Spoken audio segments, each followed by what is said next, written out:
YouTube user, how do you involve your diaphragm more though? I can't feel it. One exercise you can try doing, for instance, is breathe in through your nose and then exhale and say like shh, and really drag that out like as long as you can. It's like shh. And naturally, I would go longer, but just for the sake of today. And what you're going to feel as you do that is you're going to feel your stomach gradually contracting. Okay. So what that means is you are engaging your diaphragm when you do that.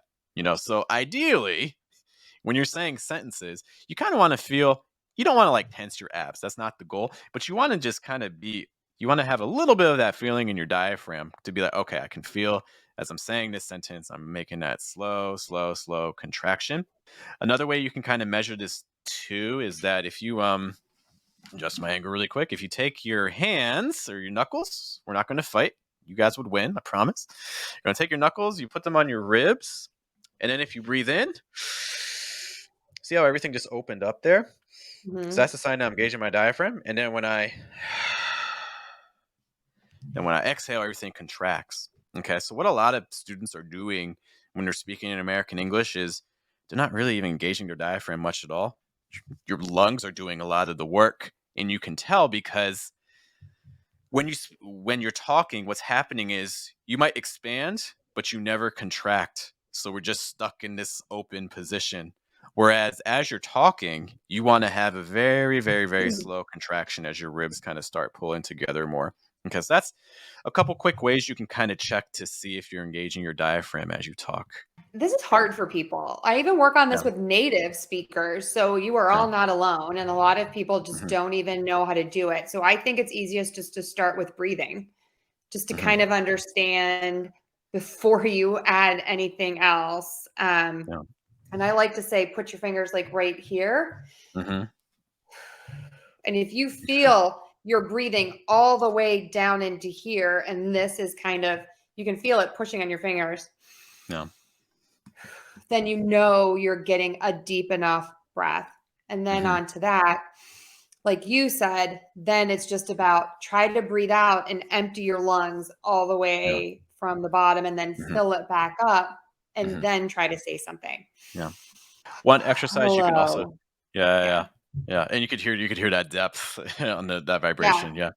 Another technique too is like take like a paragraph, like a relatively, maybe like a 4 or 5 sentence paragraph. Try to say that whole paragraph in just one breath. And what's going to happen is you're going to run out of air. And as you run out of air, you're going to kind of feel your diaphragm start engaging more. Sometimes singing helps people. Yes. And then also another trick is sometimes just visualizing that you're a different type of an instrument. Are you going to be a flute way up here? Or are you going to be more of a saxophone with air kind of having to flow further, which gives you that lower pitch? So that sometimes helps my students that play instruments. I'm going to borrow that question. Are you a flute or a saxophone? That's a great, great question to ask. One other thing too is that your posture has a huge impact on your sound. So for instance, if I say American English rewards good posture. So for instance, if I say an E sound, I'm going to say an E sound. I'm not going to change anything with my mouth.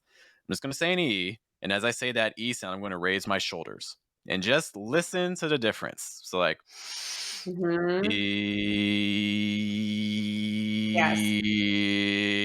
can hear it. When I'm higher, everything's really tense. Everything's closed off. I'm not allowing enough air through. My larynx is going up here. So everything's blocked off. So one automatic way to start sounding more natural, just have good posture, shoulders down, chest out a little bit, sit up straight. It has an impact. Zoom meetings help us because you can see yourself starting to do this throughout a meeting. Right. You could see me doing this. And then a lot of times you'll see me, I pop right back up because I'm like, I'm trying to get that. I'm starting to get that posture. So you are correct. So shoulders down is huge.